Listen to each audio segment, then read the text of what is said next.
Good evening, ladies and gentlemen, and welcome to Scary Stories by the Campfire.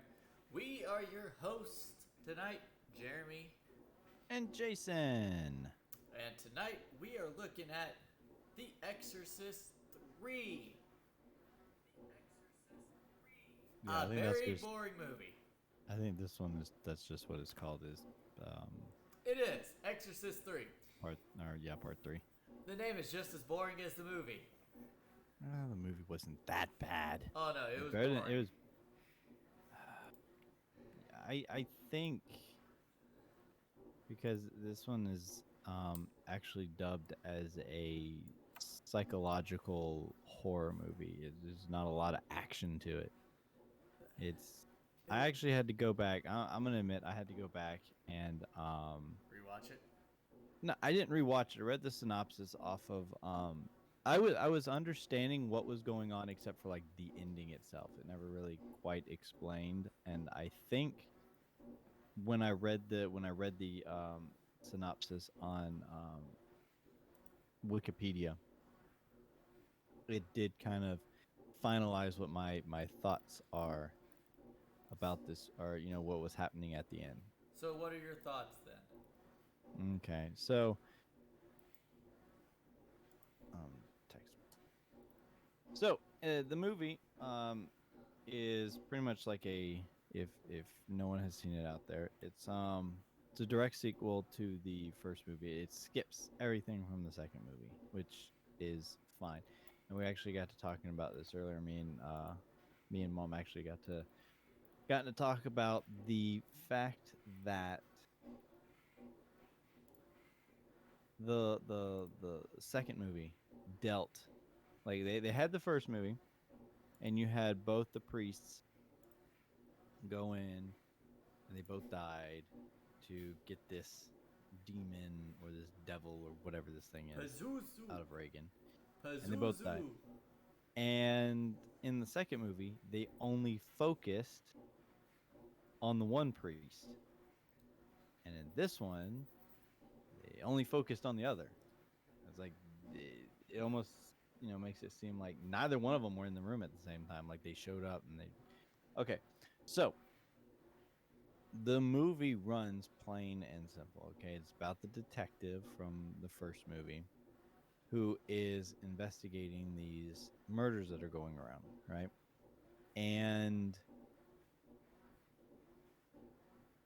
it's pretty much like a crime drama, but the guy is linking these murders to things that happened, or to events that have went in the past. I think the guy was the Gemini killer.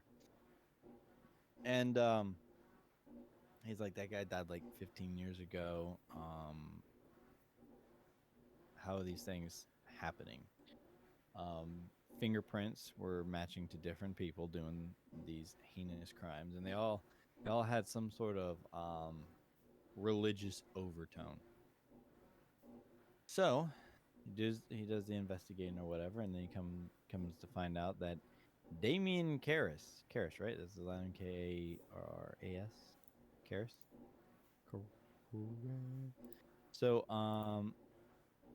Damien, the priest from the first movie, who ended up, I guess, being possessed and then jumped out the window. Um, he's actually, yeah, I'm gonna say, kind of alive, but not entirely. I don't think it's kind of weird the way they describe it, He's dead. because clearly he had to have died He's at dead. the end. Yeah, he's dead, but they found him wandering later that day. Like, it is said that he was brought in because they found him wandering. He had amnesia, couldn't remember anything. But the way they describe it is that, and once again, they never specified the name. I don't think they ever said Pazuzu. They may have made Pazuzu! they may have made some sort of reference to it, but I don't think they ever said Pazuzu. But apparently Pazuzu was still inside the body, and it did not let the father's spirit leave the body. It was like in the process of leaving the body, and I guess he was like, "Nah, get back down here." And apparently, he invited the at some point. I guess he invited the Gemini killer to get in the body, which would have put So like now three. I was about to say, so now there are three souls occupying that one body: the priest, Pazuzu, and the Gemini killer. That's a lot of souls in one body. Yeah, that and that's what I was thinking because this movie is actually based off of a book called Legion, Yes. which makes sense Yes. because multiple different people do the killings. Spoiler alert, and multiple different entities are inhabiting this body. Now, see, that was the thing that was confusing me at the end of the movie was like, was because they explain through our good friend um, Charles Lee Ray, the old Chuckster. It is Charles Lee Ray. Yeah, I keep From Chucky, whatever. yes. But But in this, he was the Gemini killer. yeah, he's our Gemini killer in this movie. Yeah, Brad Dourif. Yeah, Brad Dourif, and you get to see um who played the priest in that movie and reprises his role in this one. What's that actor's name? I have it here. Dun. Father Morning. No, not that one. It's Father. Jason Miller. He Oh, plays Patient X. That's what he's listed as, Patient X in this movie. that's silly. Well, I think they weren't trying to give anything away. But so in certain scenes you'll see Jason Miller play a particular character, and then for most of the time, Brad's playing entirely different character. Yep. And I think that's in the sense to show who's in control because you always see the father as like kind of possessed form, with the nasty skin and the rough looking hair and whatnot. And then you see Brad. And I think that is to symbolize who's kind of in control at that point in time. Um, where it got weird at the end was when he was, I said he was body hopping. That's where I was getting kind of confused at was he possessing other people simultaneously or was he actually body hopping? And apparently from what I'm reading from the Wikipedia site is that um, Wikipedia is not in any way endorsed, or we are not endorsed by Wikipedia. no, we're not endorsed by Wikipedia. It's just easy to get some information off of. So apparently, according to this, um,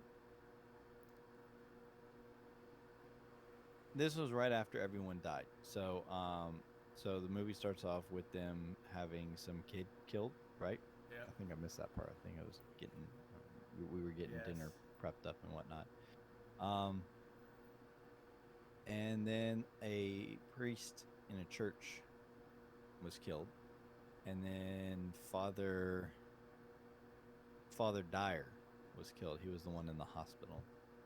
Yes. So a bunch of things happen, and a nurse ends up getting killed. That is our lovely little background we've got there. That sneaky.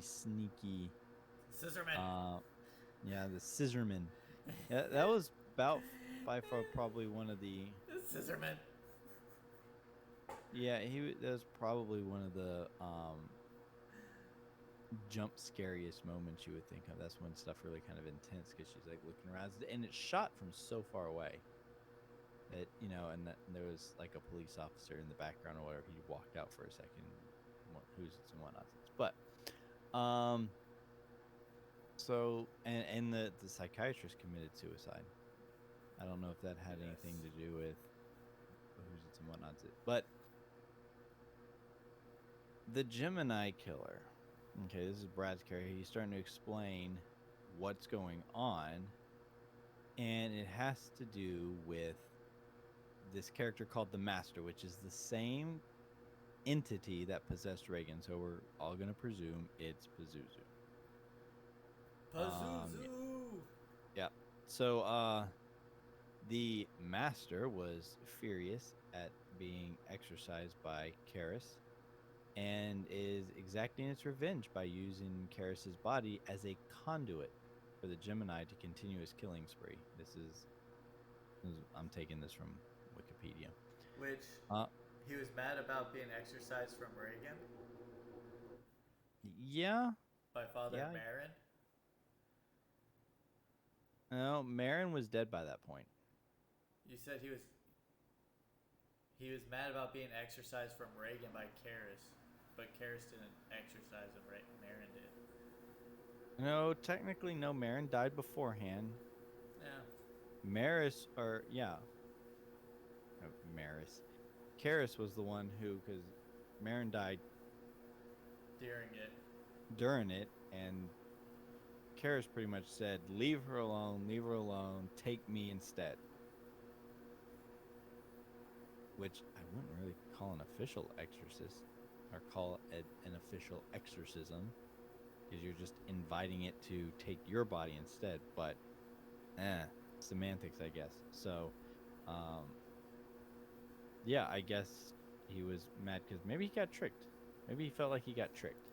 Like, I'm going to take this priest, and it's going to be, oh, great, now I'm going out a window. So. But I've yeah, been duped. So, yeah, so the Gemini is bouncing from body to body from all these, in the evenings, these, mental patients. This mostly takes place in some sort of mental ward of a hospital or something. And you find out that he's actually, in the evenings, he's jumping to these mental patients and using them to kill these people. And there is the Legion right there. There's many of them. So he is body hopping.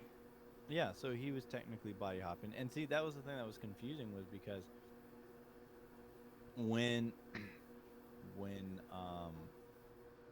Kinderman, the officer, was going back to his place, when he kind of figured out what was going on, and he was going back over to his place, stop that nurse from going in there and killing him. Yeah.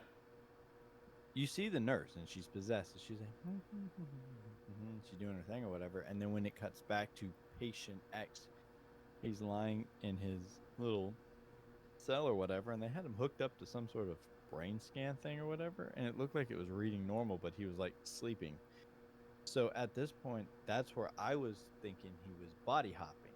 Like, he would just leave one body and go to the next, and he would just have to go back at some point, I suppose.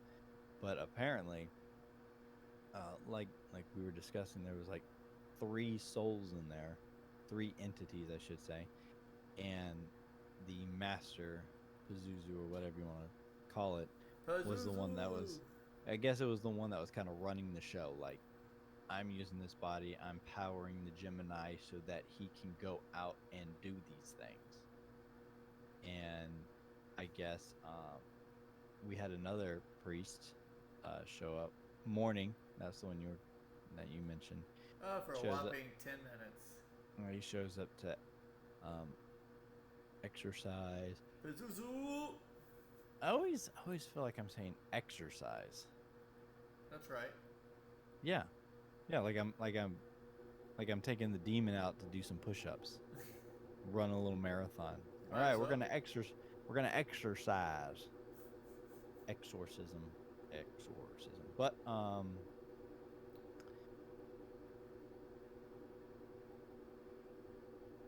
so yeah, I'm not.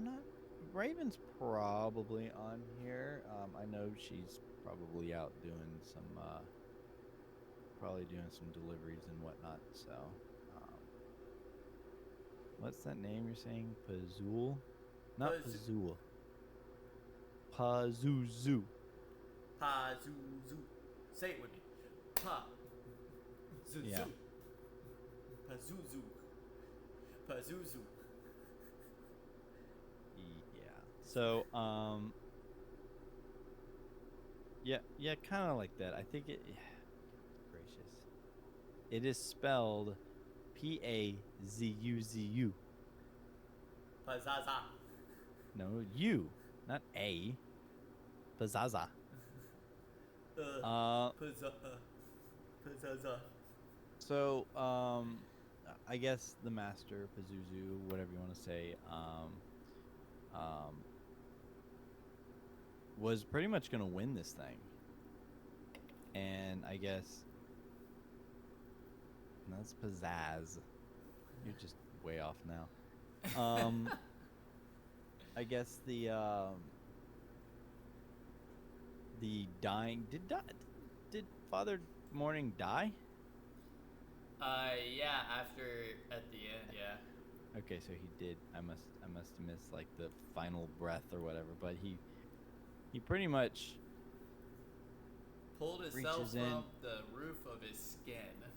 Yeah, he was stuck to the roof, and he pretty much tore himself apart getting off the roof, and pretty much died right there. And then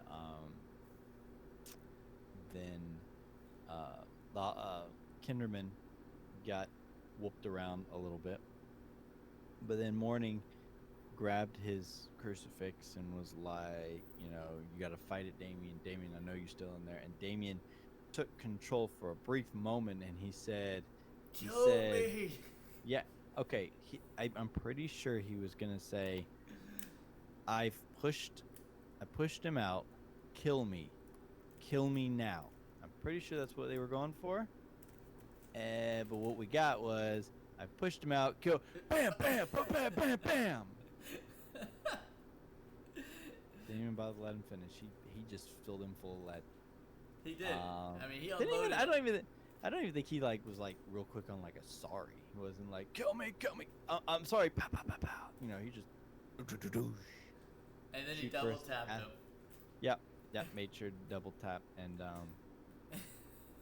so that was the end of the movie. Ta-da-da-da-da-da. So I guess that meant the master, Pazuzu, whatever you want to call it, was removed from the body. The Gemini killer was removed from the body, and Father Karras got to go up. So, all in all, it's not like it's a terrible movie. I would actually watch this again. I think the problem is that I would have to watch it again. It's one of those movies that I think the problem is with these movies is that you saw what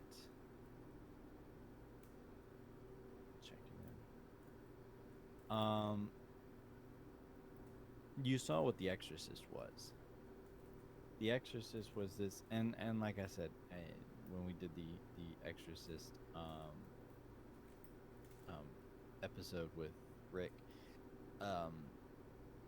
which if you haven't seen that episode, go check that out. It's very interesting.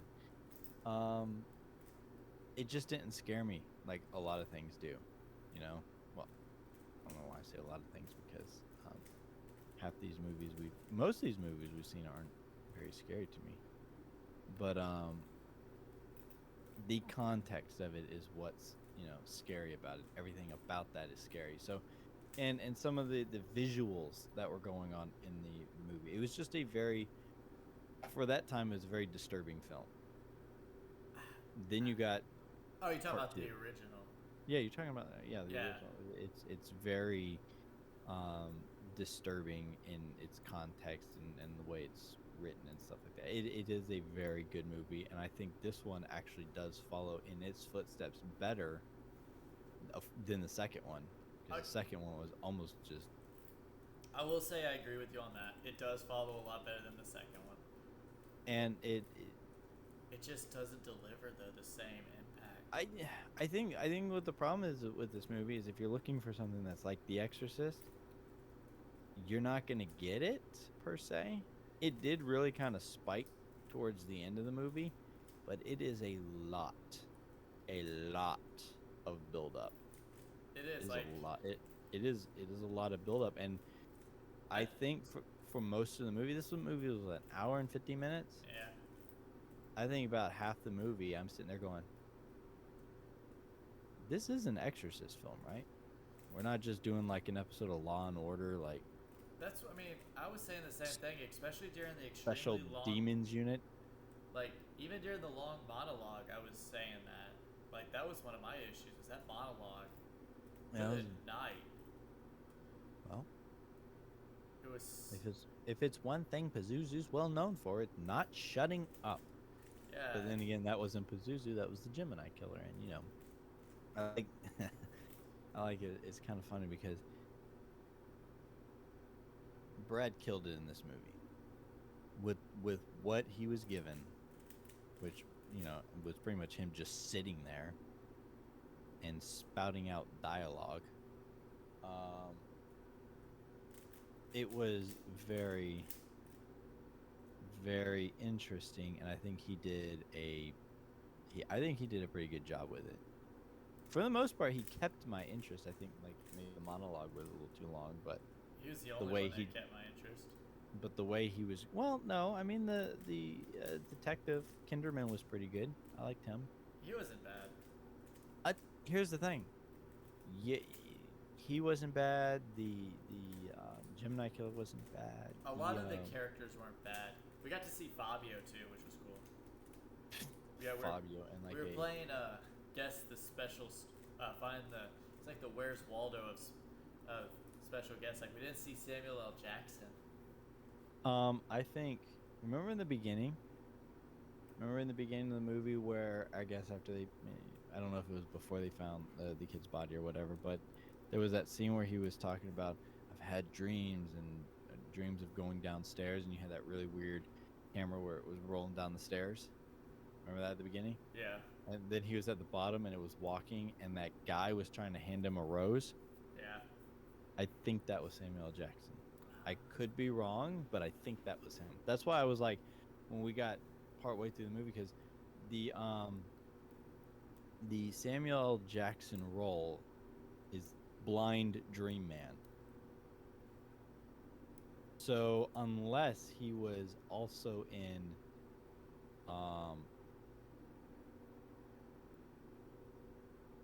unless he was in that scene.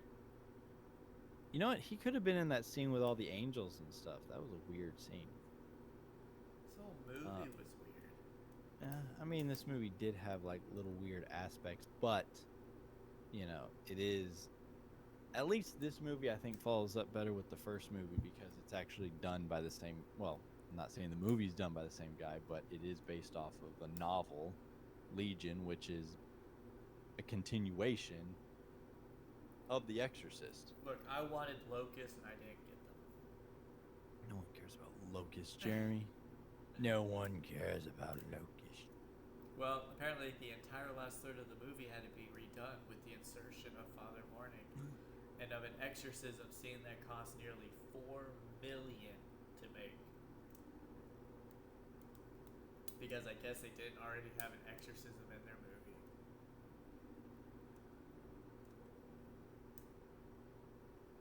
Can't have an exorcism movie without an actual exorcism.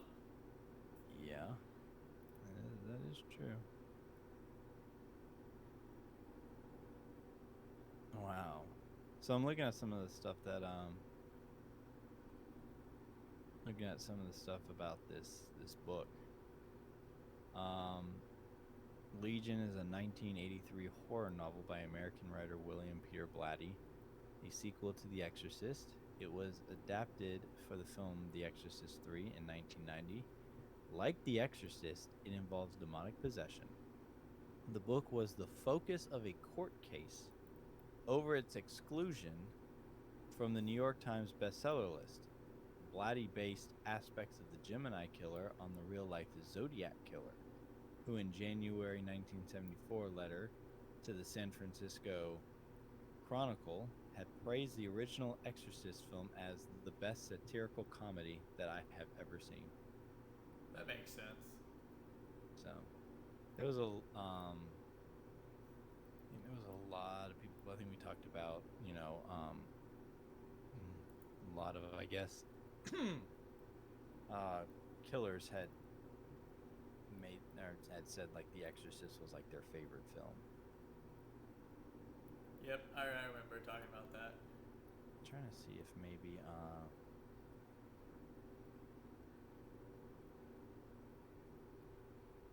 oh, see that's why some of it didn't make sense. You Okay, can't so just sit there and be like, oh, without explaining. no, well, I am going to explain, Jeremy. Like one of the first things I thought about was like at the beginning of the movie, I'm like, well, how did Karras even? I mean, at the end of the first movie, he rolled down those steps and then he was, Tumble, you tumble, know, tumble, tumble. yeah, and then they pretty much said, and then he just kind of died right there. Apparently, there was a director's cut. Oh yeah, Or yeah. I mean, I guess there's some sort of director's cut, and well, maybe it's not a director's cut per It's se, lost but footage. yeah. So there was an alternative opening scene in which Kinderman views the body of Karras in the morgue after his fall down the stairs in the ending of the first movie. When Kinderman leaves the morgue, the heart monitor shows signs of life from the body of Karras. Okay.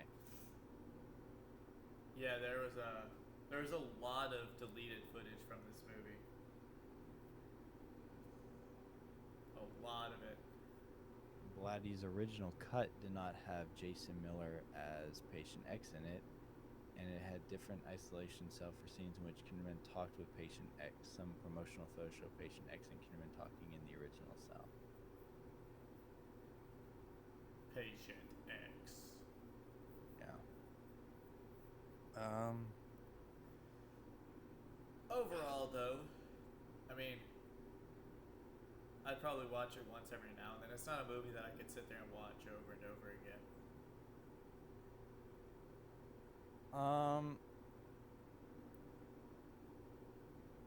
I'd watch it.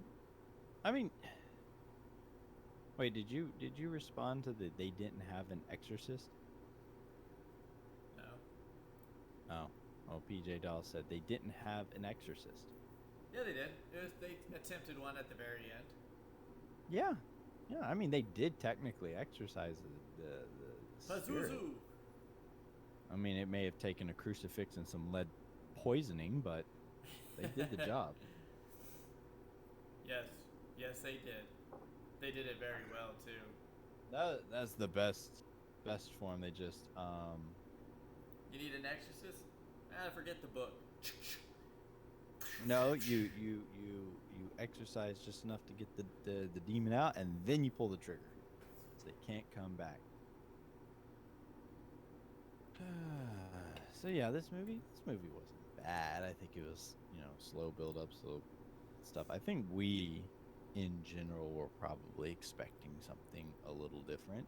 Maybe, I think in the grand scheme, we were setting the standards for like part 2. Because I don't know exactly what we were getting into part 2, and I think that's what makes it so disappointing. Is like we saw part 1 and we're like, oh my god, this movie's great. Then we rolled into part 2 expecting more of part 1, and we were just like, what is this? What is going on? This is mayhem and garbage and everything. And then we roll into part 3 thinking we're going to get more of part 2, but we actually get more of part 1, and now we're like, okay, this is just... Well, don't worry, Jason, because in the prequel, we're going back to Africa. Yeah, because... We're going with Father Marin to his first fight against Pazuzu. Again.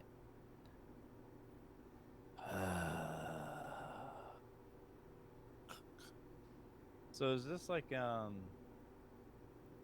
right, so Are you having internet issues? no. I don't know. Am I? I mean, I can hear you. Wave your Why is something hand. weird going on? Wave your hand. Yeah, there's a lag in your video. Oh. Speak it. Wave your hand. Yeah. Just a little one. Okay. That'd be alright though. So you would rewatch it, but not like Halloween or Friday the 13th. Yeah, because there ain't no boobies in this one, like in Halloween and Friday the 13th. We know that's what it is, mother. No, I think with movies like this, it's like The Exorcist or this movie or Hereditary that I keep bringing up. I think there's a difference in certain movie watchabilities. I know like certain people can watch this movie and be like, "Oh, this is my favorite movie," and they can watch it all the time. But I think with movies that are psychological and they're slow built and whatnot, movies that you have to pay attention to, it's just harder to watch those unless you have them on in the background. Freddy, Nightmare on Elm Street, Friday the 13th, Halloween, stuff like that is you're in it for the slashes and the screaming, and yeah, you don't get a whole lot of that in this. This one's more like, You're in it for the hacking and the slashing, yeah, more, except for when you watch the Rob Zombie remake. Then you're in it for hillbilly, rednecks. okay. You know what? I am gonna hate it when we get to Halloween because we have to watch those, and I do not want to watch those. Don't worry. I don't want to do it. Don't worry. I don't want to do it.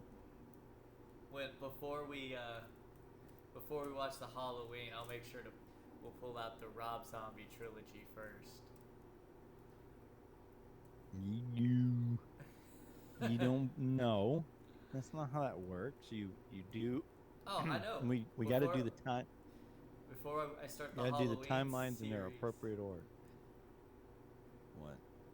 Okay, so we're gonna do. Okay, so you're gonna do 1, 2, 4, 5, 6, 7, 8, 1. Wait. Remake. Wait. What? No.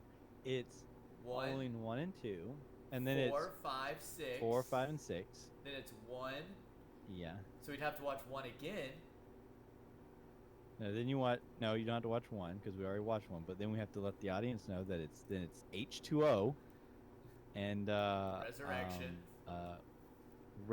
God. Resurrection. Then Yeah, you've where was got- 3? 3's in there. 3 gets its own whatever. 3 doesn't. 3. 3. Where was 3? You know that one doesn't have Michael in it except for that little thing of him on We TV. would put Halloween 3 at the tail end of the series after we're done with the Rob Zombie remakes. My God, we should have just done 3 with Trick or Treat because it's essentially kind of like the same thing. It shows. Yeah, I Michael know on it TV. shows Michael on TV. I said that. Then it's what H2O Resurrection, and then we go into The reboots, which is Halloween, Halloween Kills, and Halloween Ends. Evil dies tonight. They did my boy wrong in that one. And which one? The remake. The remake. You Because talking about you the have reboot? yeah, the reboot. Well, yeah, the And who's your reboot boy? sequels. And who's your boy? Tommy Doyle, Paul Rudd. Oh, he was played by Anthony Michael Hall. Yeah. And he got stabbed. Sure. A lot. Yeah. I definitely liked Creeper Paul Rudd better. Well, Creeper Paul Rudd was like just like, oh, he's spying and sneaky. And well, great, we get you know. both in this one, but Are you drinking moonshine over there? No, it's sweet tea. Oh, I just see a mason jar. No, I like drinking my tea out of a mason jar. They all got brutally killed. Yeah, I know. Michael probably took out the whole town. We ain't even into that series yet. How we get bumped over in It's gonna that be category? it's gonna be a great time when we finally bring Michael into the fold. I am looking forward to maybe doing. Uh, thought he became an alcoholic. Who? You? Oh, you talking about me?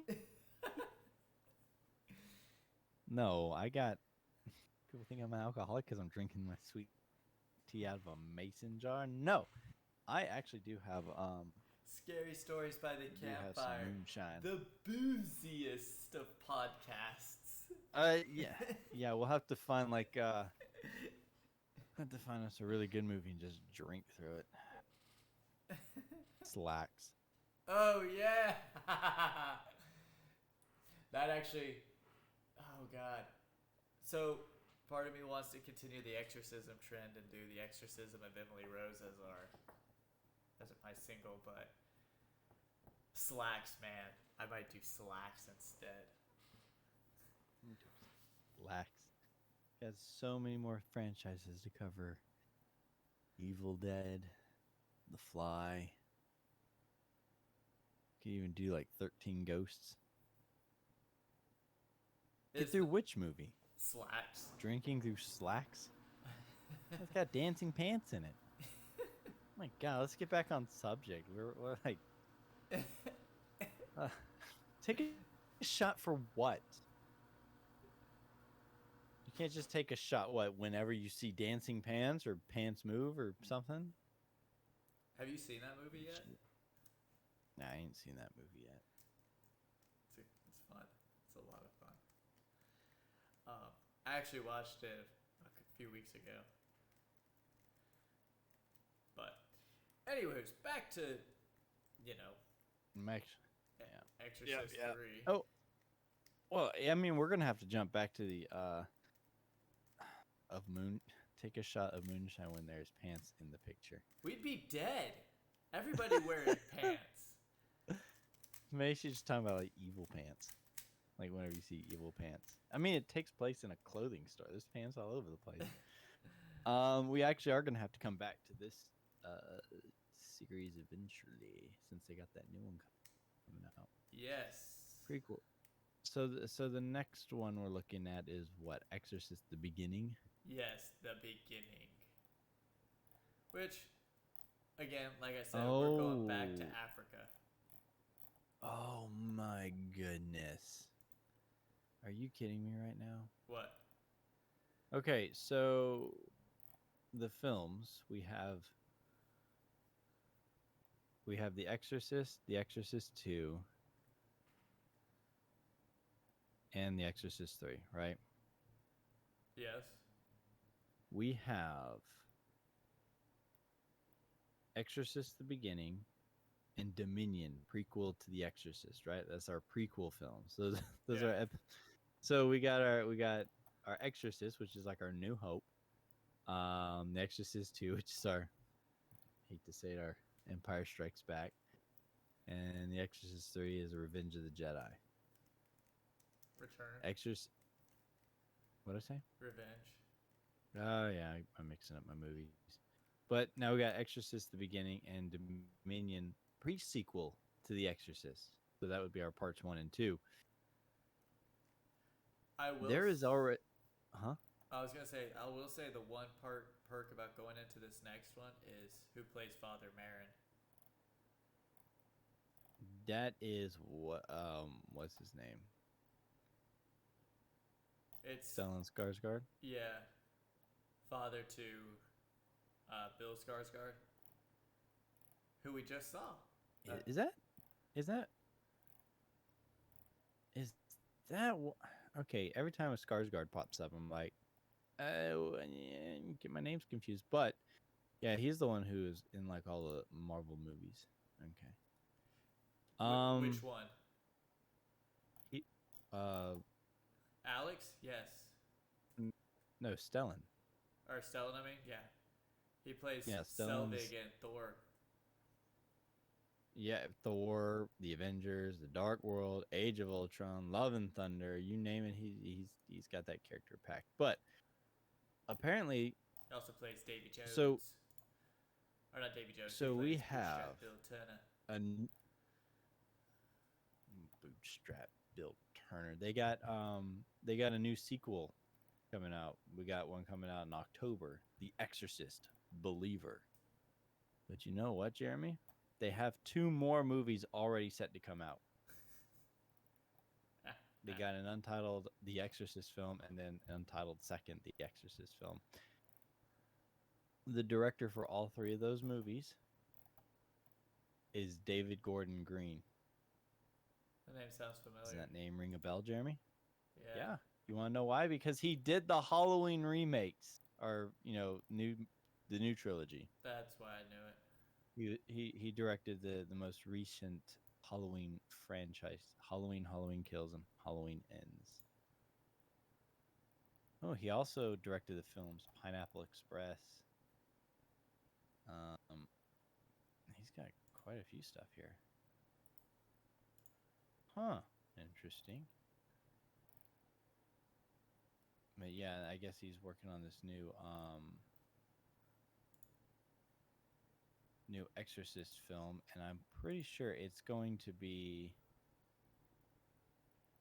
the sixth installment of the Exorcist film series. It will serve as a direct sequel to The Exorcist. While the film will retroactively affect the continuity of the film series, all of the previous installments will remain canon to its premise. Okay, that just makes it.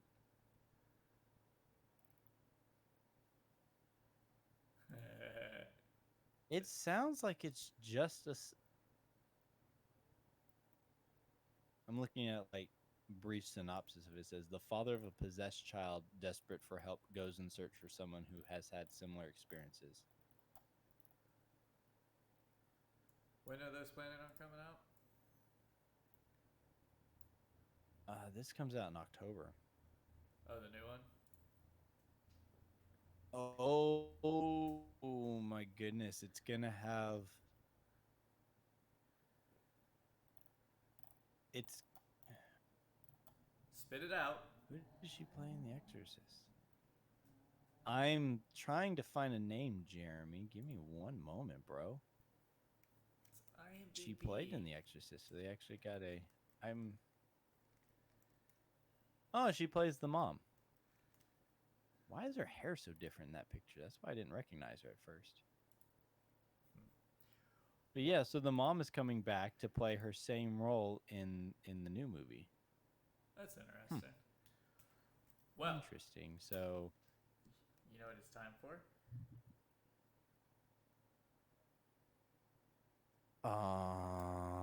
I'm going to assume it is Rating IMDb. sign! Dun, dun, dun, dun, dun, dun, dun, dun, dun, dun, dun, dun, dun, Yeah. dun, dun. So, on IMDb, of 38,000 votes, on a scale of 1 to 10. And it looks like it's just you and Pete J playing today. Yeah, it looks like Raven is still out. She might have this rolling, but she may not be as um involved because she's having to do a lot of driving and whatnot right now. So she may not be fully active, but she might still be on here. So let's IMDb was is out of 10. Yep. Out of 10. Oh, and I'm gonna give this movie a I'm gonna say 7.5. Um, For IMDb or another you? I think another well IMDb. This is my choice. Okay. Um, I give it a 6. I well, that's what you're giving it. Uh huh. You give it a 6. I give it a 6. Um, um, I would probably put this movie as like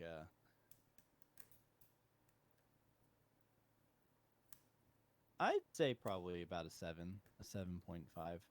I think it's really good and it's well done in the fact that the guy who wrote the novel is the guy who directed this film. He I think it said he wrote the screenplay. Let's see here real quick. I'm pretty sure. Oh yeah, there it was. I lost it for a second there. He directed, he screen wrote it, and he did the story. And he wrote the book. So this was kind of, I guess, his tribute to himself. And I think it went really well. Well, PJ says it's a 6.9.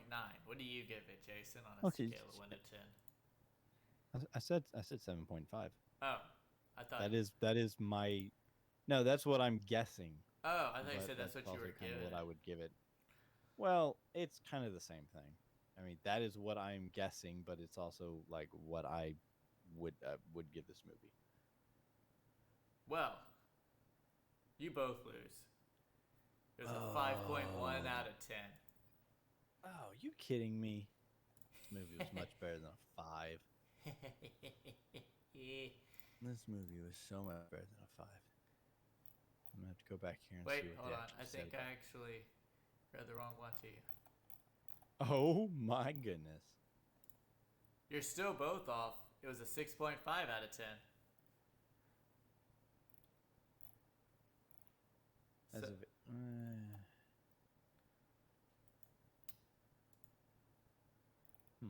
which, Mom, I actually have a question for you, PJ.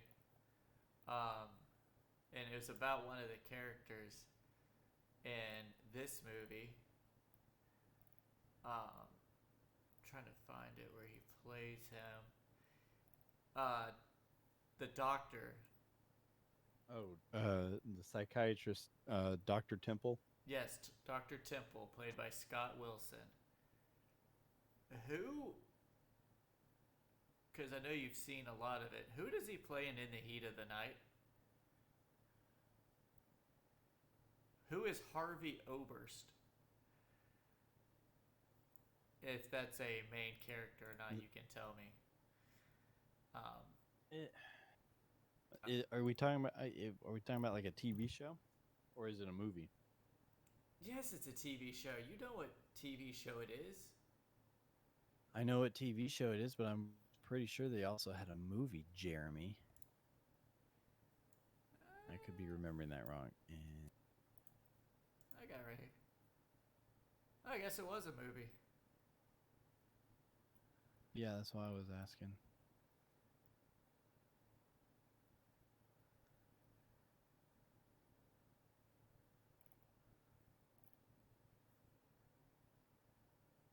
No do do do do do do do Huh. do do do. Yeah, he played. Yeah, I mean he's not in that one. Oh no, yeah he is. Yeah. Yeah, he was in the movie. I always thought it was just a TV show. No, and it's a book. Fun fact for y'all. Our mother actually graduated from the same high school as one of the main actors in the TV show. If I'm not mistaken, they graduated. And if I remember correctly, they weren't that far apart in graduation years. So, cool. Going into Rotten Tomatoes, the tomato meter.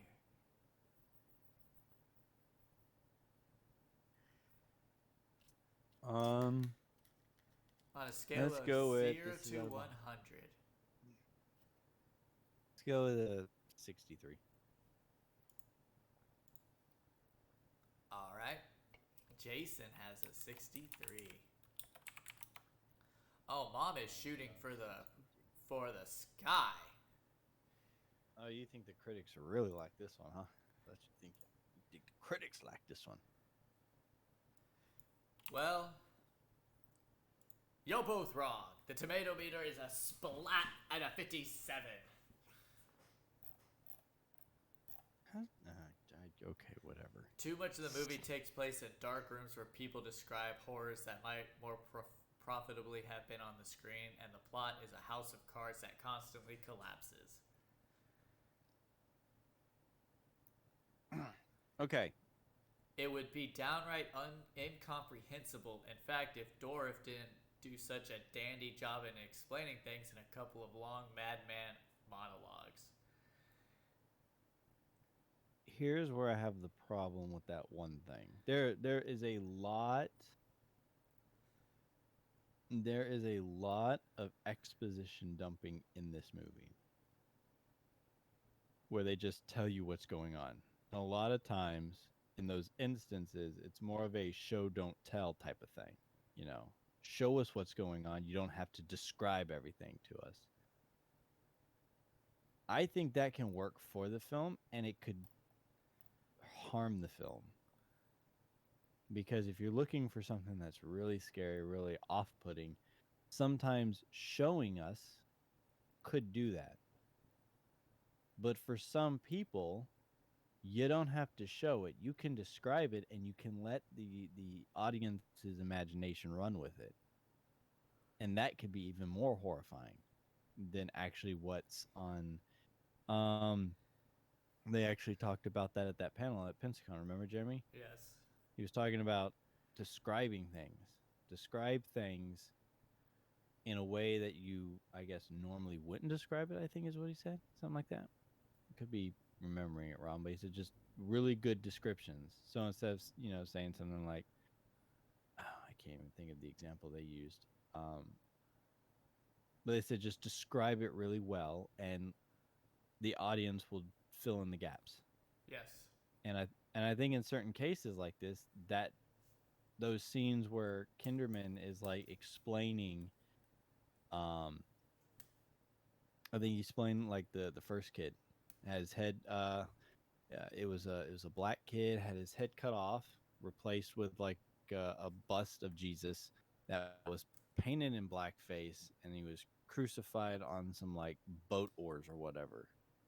And I'm just sitting there. I'm sitting there. I'm thinking. I'm going. Wow, that is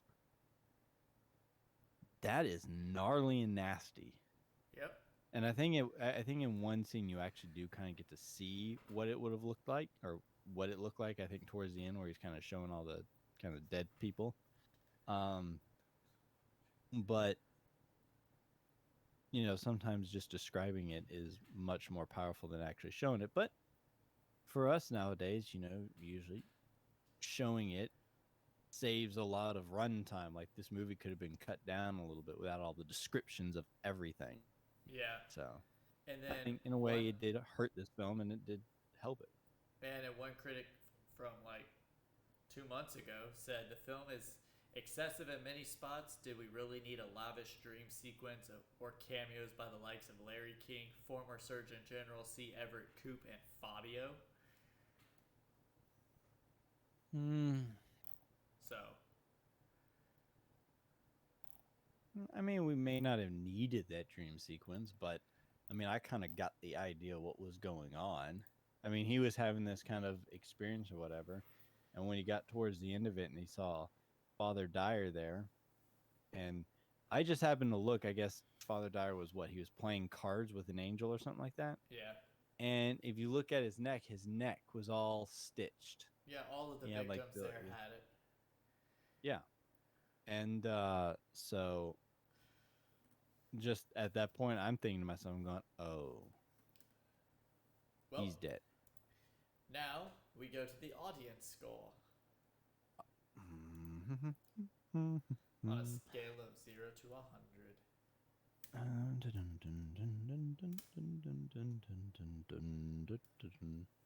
Jason's going low ball, 51. Not as low as she's going. PJ's going even lower at 35. With a 30. Well, Jason is the closest because y'all both lowballed it. It was a 56. Yay! I finally won one. I'm so happy, even though it was just two of us.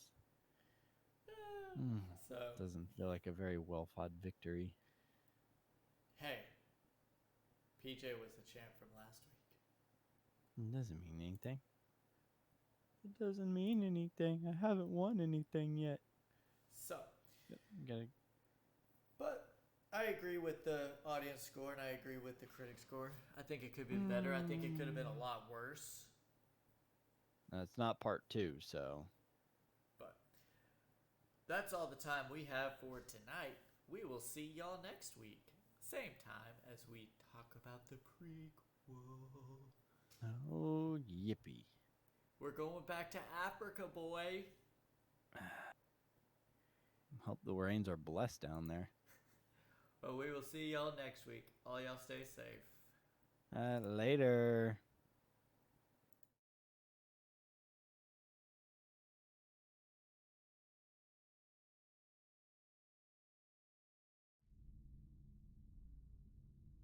Mother, what's wrong with me?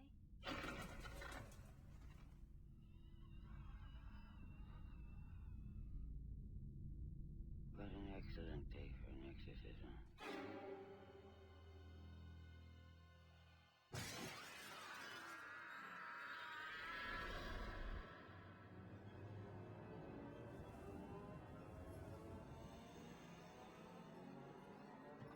Father Merrin. How do you know my name? I was sent here to search for the origin of a powerful evil. This place, it's cursed. You ever seen anything like it? It's a church. Churches were built to exalt heaven. But this, the weapons are pointing downward.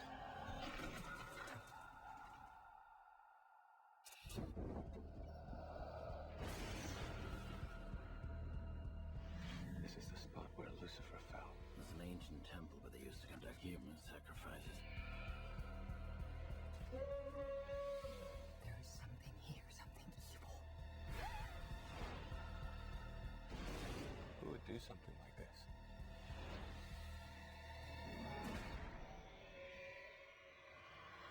He's coming for you.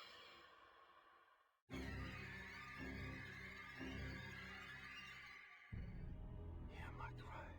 Do not abandon me now. God is not here today.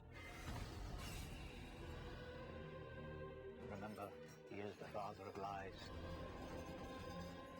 He will seek to poison your mind. In the name of the Father, and of the Son, and of the Holy Ghost. Unclean spirit, I cast you out!